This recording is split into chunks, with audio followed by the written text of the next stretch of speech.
रामवीर, जी ये शुद्ध राजनीतिक दुष्टता है। जी ये इस लक्ष्य को लेकर है कि हिंदू अपने आप को असहाय महसूस करें, उन्हें लगे कि आपको रोड पर काट दिया जाएगा, इसलिए भाजपा को भैया दे दो वोट, नहीं तो मर जाओगे।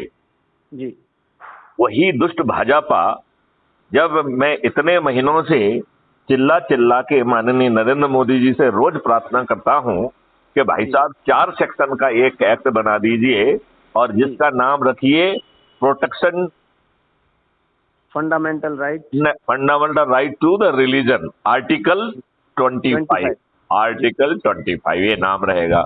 और जी 4 सेक्शन रहेंगे छोटे से। जी एक में लिखा रहेगा कि ये हीनस ऑफेंस होगा जी और संज्ञेय होगा, कॉग्निजेबल होगा और जी नॉन अवेलेबल होगा। उसमें जी नॉन अवेलेबल को आगे क्वालिफाई किया जाएगा कि इसकी जमानत मजिस्ट्रेट भी लेने में सक्षम नहीं होगा, केवल एक ही परिस्थिति में जमानत होगी, अगर वो वो झूठी रिपोर्ट झूठा होगी है, रिपोर्ट झूठी है। करेक्ट। तीसरा जो है क्राइम फ्री भारत का जो वीडियो बेस्ड ट्रायल सिस्टम है, इस जी ऐसे पर्टिकुलर केसेस में 30 दिन भी नहीं, 3 दिन के अंदर न्याय दे। 3 दिन के अंदर जजमेंट नहीं देना है, न्याय देना है। अन्याय किसी के साथ नहीं होना चाहिए, राइट। जी जी और इस न्याय में मिनिमम सजा 15 साल की होगी जी और आपकी पूरी संपत्ति जब्त कर ली जाएगी, जी पूरी, जी 100%। और अगर उसके पीछे कोई संगठन है तो उसकी भी संपत्ति जब्त हो। यदि उसके पीछे कोई संगठन है तो सबसे पहले उसे अवैधानिक घोषित किया जाएगा जी और इसके बाद उसकी भी पूरी संपत्ति जब्त कर लेगी। अब मुझे रामवीर ये बताओ, किसकी औकात है? ओवैसी की औकात है? नहीं, मैं पूछ रहा हूं किसकी औकात है? किसी की भी नहीं हो सकती। क्या बजरंग दल की औकात होगी? क्या आरएसएस की औकात होगी? क्या भाजपा की औकात होगी? क्या ओवैसी की औकात होगी? क्या जितने भी ढेर सारे जो मुस्लिम संगठन है उनकी औकात होगी? ये शुद्ध राजनीतिक दुष्टता, ये शुद्ध राजनीतिक देखो मैं आपको ये बताऊं, जी सर, मैं आपको ये बताऊं, ये शुद्ध राजनीतिक दुष्टता है कि देखो तुम जो है ऐसे आम जुलूसों में तुमको काट दिया जाएगा, ये बताया जा रहा है। ये बताया जा रहा है कि पहले गोली भी मार देंगे और आप एम्बुलेंस से जा रहे होंगे तो भी आपकी एम्बुलेंस रोक दी जाएगी, आपका गला काट दिया जाएगा। तो भाई साहब भाजपा को वोट दे देना, नहीं तो तुम मर जाओगे। हम ये कह रहे हैं भाजपा को वोट क्यों दे देना? क्राइम फ्री भारत के चंद्रगुप्तों को वोट क्यों नहीं देना? और चंद्रगुप्त तो आपसे वोट ही नहीं मांग रहे हैं। चंद्रगुप्त तो कह रहे हैं कि अपने शपथ का पालन करना। शपथ कह रही है कि जो भी हमारे क्षेत्र का चंद्रगुप्त होगा, मैं छत पे चढ़ूंगा, मैं जो है थाली बजाऊंगा, दीपक जलाऊंगा, सिंहनाद करूंगा जी, शंखनाद करूंगा, उद्घोष करूंगा कि रामवीर मेरा चंद्रगुप्त है, मैं उसे उद्घोष के साथ विजयी बनाऊंगा जी। इस उद्घोष से पूरा आकाश जो है गुंजायमान हो जाएगा। बताइए, धर्मियों के पैरों तले जमीन खिसक जाएगी। आप बड़ी सिंपल सी बात है, जब ये हो रहा होगा तो आपके पड़ोसी पूछेंगे कि नहीं पूछेंगे कि भाई साहब ये हो क्या रहा है? पूछेंगे कि नहीं पूछेंगे? बिल्कुल पूछेंगे जी। जब आप उनको विस्तार से समझाएंगे कि आपको इतना अद्भुत महापरिवर्तित भारत मिल रहा है जिसमें गुलामों के नियम कानून जो इन दुष्ट राजनेताओं ने आजादी के या सत्ता हस्तांतरण के 75 साल के बाद भी जो है आप पर थोप के रखे हैं, उनमें आमूल चूल परिवर्तन हो जाएगा जी। ये दुष्ट व्यवस्था जो आज इन्हीं गंदे कानून के तहत भी जो उनकी वैधानिक जिम्मेवारी है उसका पालन नहीं कर रही है, यही दुष्ट व्यवस्था जो आपके विरुद्ध पैसे लेकर झूठे मुकदमे कायम कर रही है। आपकी छोटी मोटी गलती हो सकती है लेकिन आपके पूरे खानदान का नाम लिख दिया जा रहा है और उसको अरेस्ट कर लिया जा रहा है और आप वर्षों तक इस अन्यायपूर्ण कार्रवाई से पीड़ित हैं। ऐसी दुष्ट प्रशासनिक व्यवस्था उसे परिवर्तित करते हुए पारदर्शी, अकाउंटेबल, संवेदनशील बनाते हुए यदि ऊंचे ओहदों पर बैठे हुए व्यक्ति जो आज मनमानी करते हैं, यदि वो सही समय पर सही निर्णय नहीं लेंगे तो उन्हें लाखों में कंपनसेशन देना होगा, क्षतिपूर्ति देना होगी, जो उनकी औकात की बाहर होगी। आज जो सेवाओं में गुलामियत है, गुलामी भरी हुई है, क्योंकि अंग्रेजों ने गुलाम सेवा पैदा की थी। जी जी। और उस वो गुलाम सेवा भी अब इन दुष्ट राजनेताओं की, जो कि स्वयं घटिया लोग हैं, जो स्वयं अनपढ़, गंवार, बाहुबली, दुष्चरित्र, भ्रष्ट और अपराधी भी हैं जी। और ये दुष्ट राजनेता इन्हीं की संख्या प्रतिदिन बढ़ा रहे हैं। ऐसी प्रशासनिक व्यवस्था कैसे पारदर्शी और अकाउंटेबल होगी, कैसे सेवाएं स्वयं गुलामी से बाहर आ जाएंगी, रामवीर ये समझना नहीं चाहोगे? जी बिल्कुल। तो आप ये बताइए कि आज बॉस आपका सब कुछ है, सर्वे सर्वा है। यदि आपने उसके आदेश नहीं माने, आप तो आर्मी में रहे हो, यू नो बेटर, कि आपको कोर्ट मार्शल भी किया जाएगा, राइट? जी जी तो बिल्कुल। यदि आपने उसकी बात नहीं मानी तो आप ये बात समझ लीजिए कि आप बर्बाद हो जाएंगे, आप सस्पेंड हो जाएंगे, आप नौकरी से भी महरूम कर दिए जाएंगे और आप जो जेल में डाल दिए जाएंगे। जेल में डाल दिए जाएंगे और मार्शल वगैरह में तो आपको हैंग करने का प्रावधान भी है। जी जी जी बिल्कुल। तो ये दुष्ट लोग आपको बर्बाद कर देंगे। आप सोच नहीं सकते हैं कि इनकी दुष्टता को आप उजागर करें। यदि इसी सिस्टम में आपकी एसीआर, देखिए ये जो गुलामी है इसके 4 स्रोत हैं। जी सर। पहला स्रोत है आपकी एसीआर, जी। दूसरा स्रोत है आपके प्रमोशन पर इनका कब्जा, जी। तीसरा स्रोत है आपकी पदस्थापना पे कब्जा, जी। और चौथा स्रोत है कंडक्ट रूल, जिसके तहत यदि आपने थोड़ी सी गड़बड़ की तो आप सही कह रहे हैं कि सस्पेंड करना, आपको जो है ना ठीक कर देना, आपको नौकरी से निकाल देना, आपको जेल में देने के तक असीमित पावर इनके पास हैं। ये 4 कारण है कि नहीं है शासकीय सेवा में गुलामी की? और अगर आप मेरे को 2 मिनट का समय दें तो जी मैं आपको एक मिनट पहले आपने बताई है, इन चारों चीजों को मैं भुक्तभोगी रह चुका हूं सेना के सर्विस के दौरान। तो आप इस बात को ज्यादा आसानी से, मैं तो बहुत करीबी से जानता हूं, क्योंकि मैंने उस चीज को फेस किया है और उसको अपने जीवन में जिया है। एक अधिकारी ने सिपाही को पीट दिया और वहां पर 28-30 व्यक्ति उस दृश्य को देखने वाले थे, लेकिन 5 ही लोगों की जमीर जगा जिन्होंने उसके फेवर में अपना मुंह खोलने की कोशिश की, और उन 5 लोगों में रामवीर सिंह भी एक पहला व्यक्ति था। मैंने बोला भैया 28-30 आदमियों ने देखा है वैसे तो ये दृश्य, कम से कम किसी और से भी पूछ लो। बोला जी मैं सबसे पहले आपके पास आया हूँ। मैं तो नायक रैंक में हूँ, हवलदार भी थे वहां पर, कई तो एक आधा हवलदार से भी पूछ लो। फिर 2 हवलदारों ने उस टाइम पे उस स्टेप लेने की कोशिश की जब रामवीर सिंह ने उसकी एप्लीकेशन के ऊपर साइन कर दिया कि मैंने इस दृश्य को देखा है, हमारे लेफ्टिनेंट कर्नल साहब ने इस सिपाही को मारा है।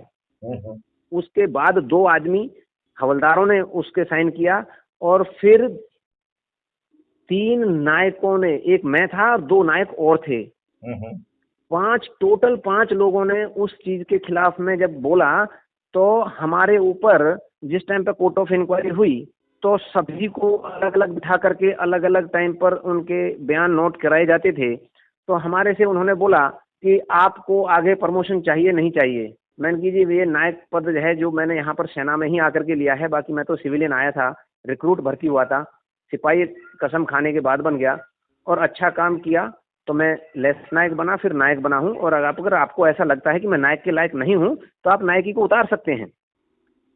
उसके बाद जो हमारे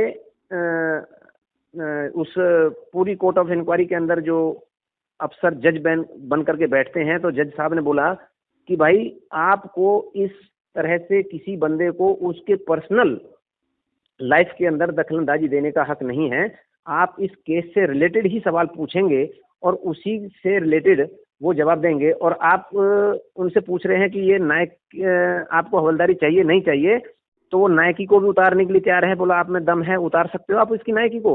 बोला एक नायक रैंक को और एक नायब सूबेदार रैंक को उतारने के लिए 3 ब्रिगेडियर चाहिए, क्योंकि जो जेसीओ रैंक है वो सबसे पहले नायब सूबेदार बनता है, और जो सिपाही रैंक है वो लेस नायक पे छोटी सी रैंक नहीं होता, वो सिर्फ एक पारितोषिक होता है। रैंक सबसे पहला नायक ही होता है एक्चुअल में, सिपाही के बाद में नायक। तो बोले कि आप इनको इस तरह से डराने की कोशिश मत करें कि आपका आगे रैंक को होल्ड कर दिया जाएगा या नहीं दिया जाएगा, उससे वंचित कर दिया जाएगा। उसके बाद में श्रीमान जी हमारे सामने दूसरे तीसरे दिन एक वक्तव्य आया, जो नायब ये अपने लेफ्टिनेंट कर्नल साहब की तरफ से, जो वकील की भूमिका में थे मेजर साहब।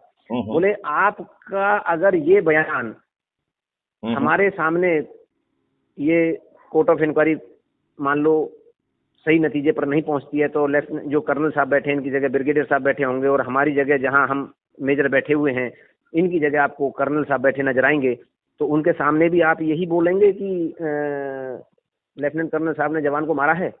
नहीं श्रीमान जी, आप कर्नल साहब की जगह चीफ ऑफ आर्मी स्टाफ को बैठा दीजिए, और आपकी जगह पर जो हमारे जियोसिन सी हैं उनको बिठा दीजिए। मैं तब भी यही कहूंगा कि मेरे सामने इन्होंने इसको मारा है। बोलो किस वजह से मारा? मैंने कि किस वजह से मारा ये वजह पूछिए आप लेफ्टिनेंट कर्नल साहब से और इस जवान से। मैं इस चीज का कोई भी आपको डिसीजन नहीं दे सकता हूं कि क्यों मारा है, वो ये बताएंगे, लेकिन हमारे सामने मारा है, जो हमने देखा है वही हम बता रहे हैं। बिल्कुल ठीक है। उसके बाद जो कर्नल साहब थे उन्होंने बोला कि भाई आप इस नायक को रैंक का रुतबा बड़ा होता है उससे डराना चाह रहे हो। मैंने आपको पहले भी ये चीज वार्निंग किया था कि किसी भी बंदे को आप ना ही तो डराएंगे ना ही उनको डराने की कोशिश करेंगे। तो आप इनको डराने की कोशिश कर रहे हो कि हमारी जगह कर्नल की जगह पर कोई ब्रिगेडियर बैठ जाएगा, मेजर की जगह पर कोई लेफ्टिनेंट कर्नल बैठ जाएगा, तो ऐसा मत करो। फिर उन्होंने बोला ठीक है। श्रीमान जी मैं आपको वो दृश्य आज भी बता देता हूँ, 2006 की घटना है ये। और मेरे को नायक से हवलदार बनने के लिए 5 व्यक्तियों को, मेरे से जूनियरों को हवलदार बना दिया। मुझे टेस्टों में बैठने का मौका नहीं दिया। मेरी एसीआर में 4 नंबर दिए, 9 नंबर में से 4 नंबर। जबकि मेरे जीवन काल में 16 साल 4 महीने 6 दिन में सेवा करके आया हूँ फौज के अंदर माँ भारती की। मेरे को एक्स्ट्रा ड्यूटी के लिए भी सजा के रूप में नहीं मिली है। जब मैं इतना, देखो श्रीमान जी ये तो आप भी समझते हैं कि आप भी बेल्ट फोर्स में जॉब किए हैं और अपने डिपार्टमेंट में हेड ऑफ डिपार्टमेंट रह करके आए हैं। कोई भी व्यक्ति जो काम करेगा गलती का पुतला वही होगा, जो घर से बाहर निकलेगा ही नहीं साइकिल लेकर के, तो एक्सीडेंट कहां से कर देगा। बहुत सुंदर।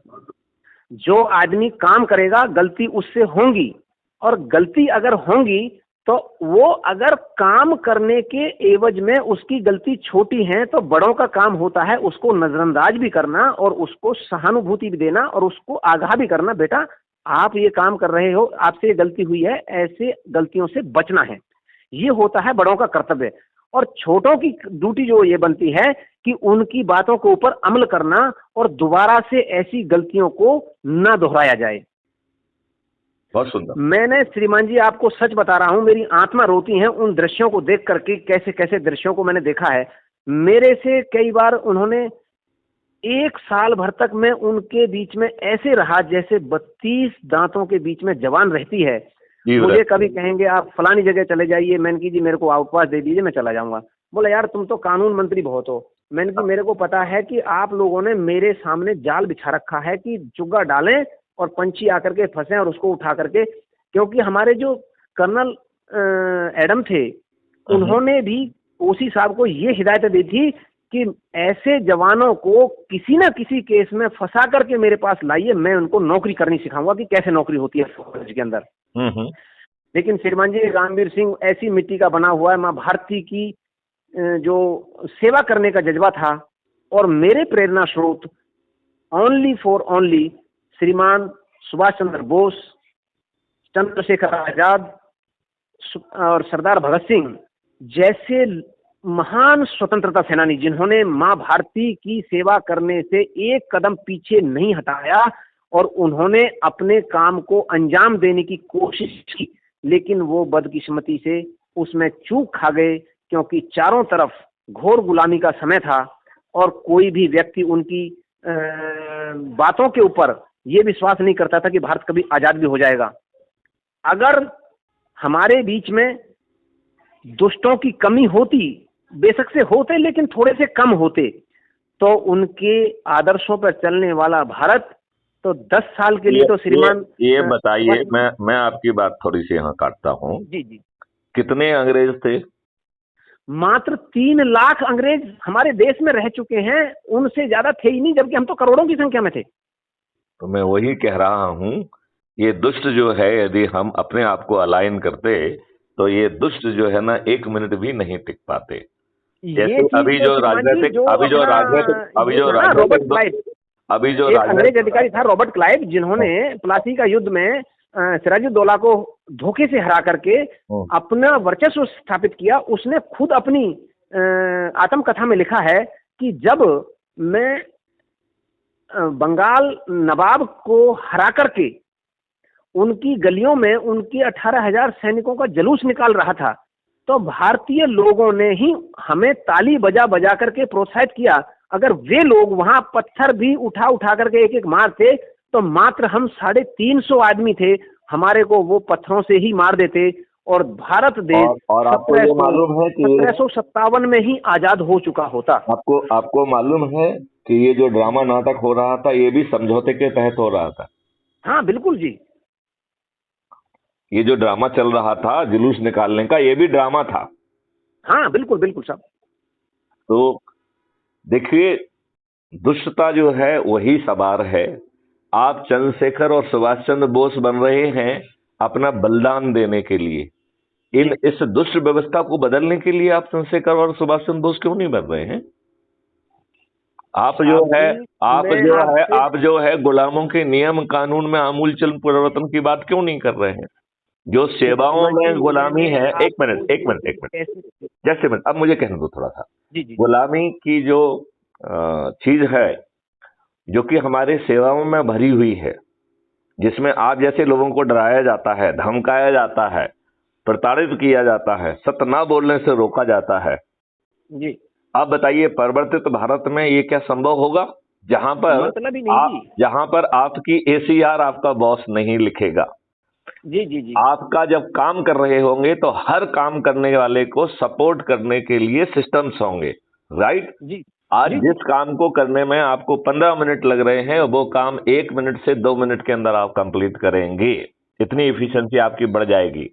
और जब आप काम कर रहे होंगे तो आपके काम के डिफरेंट एट्रीब्यूट्स उसी समय कैप्चर कर लिए जाएंगे और उनको बहुत सारी प्रायोरिटी कोफिशिएंट से मल्टीप्लाई करते हुए एक यूनिक नंबर में कन्वर्ट किया जाएगा, जिसे हमने नाम दिया है परफॉर्मेंस इंडेक्स जी। और इस परफॉर्मेंस इंडेक्स को ही आपकी ACR माना जाएगा।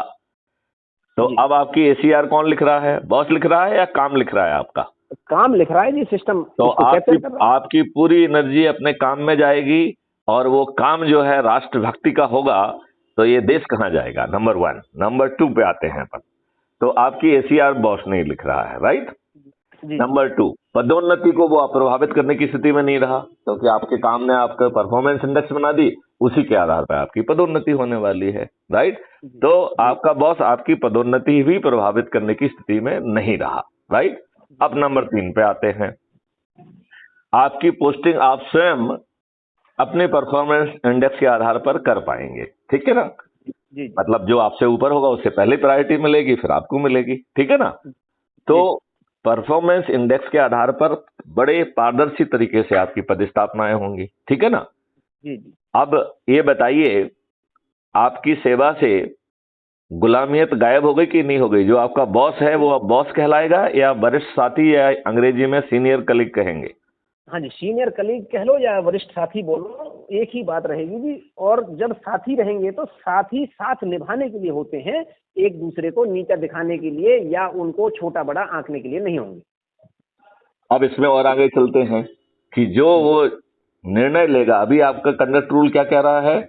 बॉस दुष्ट हो, बदमाश हो, मक्कार हो, भ्रष्ट हो, उसकी बात मानो, नहीं तो तुम बर्बाद हो जाओगे, राइट? जी बिल्कुल, जी बिल्कुल। अब रिवाइज कंडक्ट रूल कहेगा कि भैया देखो, यदि आपका ऊपर बैठा हुआ व्यक्ति दुष्ट है, गलत है, और यदि आपने उसकी बात मान ली तो आप उसके सह अपराधी बन जाएंगे, आप जेल जाएंगे उसी के साथ, राइट? जी जी। लिहाजा ये आपके कंडक्ट रूल के तहत ड्यूटी होगी कि यदि वरिष्ठ व्यक्ति कोई अपने निर्णय में त्रुटि कर रहा है, तो अब निर्णय के दो अंश हो गए। एक हो गए घूस खा के जानबूझ के गलत निर्णय लेना, एक होता है त्रुटि करना भी, राइट?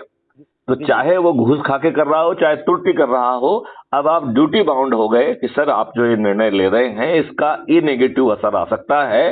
लिहाजा इन कारणों के कारण मैं आपसे प्रार्थना करता हूं कि आप अपने द्वारा लिए गए निर्णय पर पुनर्विचार करना चाहेंगे, जिसको कहते हैं रिव्यू पिटीशन, राइट? जी जी जी। वो रिव्यू पिटीशन उसी समय करना होगी और वो डिजिटली जाएगी, और उस पर निर्णय भी सामने वाले को उसी समय लेना होगा, जिससे कि निर्णय विलंबित ना हो। ये भी ध्यान रखना है कि निर्णय जो है वो तत्काल होना चाहिए, तो निर्णय विलंबित नहीं होना चाहिए, करेक्ट? जी अब यदि एज्यूम करिए कि वरिष्ठ साथी जो आपका है वो आपके ऊंचे ओहदे पर है, लिहाजा उसे आपका साथी होने के बावजूद भी अंतिम निर्णय लेने का हक है, राइट? तो जी। आप उसका निर्णय चाहे गलत हो या सही हो, अब कंडक्ट रूल के तहत after review you are duty bound to follow it, नहीं तो आप बर्बाद हो जाओगे, राइट? अब मैं कह रहा हूं कि बर्बाद हो जाओगे, करेक्ट? क्यों? जी। क्योंकि ये पंचायती राज नहीं चल सकता है, राइट? जी सर। अब देखिए, अब यदि एज्यूम करिए कि ऊपर वाला इतना दुष्ट है कि अपने दुष्टता के कारण अपने रिव्यू में भी अपने डिसीजन को नहीं बदलता है, वही डिसीजन पे अपने हट के साथ कायम रहता है, तो ऐसे सभी डिसीजन जो कि मान्य नहीं किए गए, ये सब एक कमीशन के पास चले जाएंगे, राइट?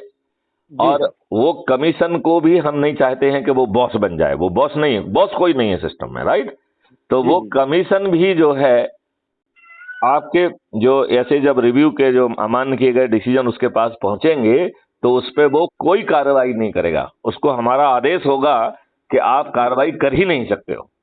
वो इन सब निर्णयों को ये घड़े में डालता जाएगा, जिसे कहेंगे पाप का घड़ा, ठीक है?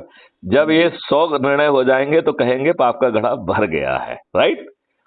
तब जो है उन अधिकारी महोदय को बुलाया जाएगा और एक एक जो है ना पाप को बाहर निकाला जाएगा कि भाई साहब ये हुआ था, ये हुआ था, अब आपको क्या कहना है, और ये लाइव टेलीकास्ट होगा, दुनिया देखेगी इसे, राइट? और यदि आप अपने निर्णयों को डिफेंड नहीं कर पाएंगे तो आपकी नौकरी चली जाएगी और आपको क्षतिपूर्ति भी देना होगी। अब बताओ, वरिष्ठ साथी की औकात है कि गलत निर्णय ले ले, हट पूर्वक निर्णय ले ले, मक्कारी पूर्वक निर्णय ले ले, उसकी औकात नहीं होगी। आप बताइए, इस नए मॉडल के तहत अभी जो शासकीय सेवाओं में इन दुष्ट लोगों ने अंग्रेजों वाले वही गुलामी थोप के रखी है, वो अंग्रेजों वाली गुलामी गायब हो जाएगी कि नहीं हो जाएगी? बिल्कुल गायब हो जाएगी जी। तो ऐसा अद्भुत भारत नहीं चाहिए क्या?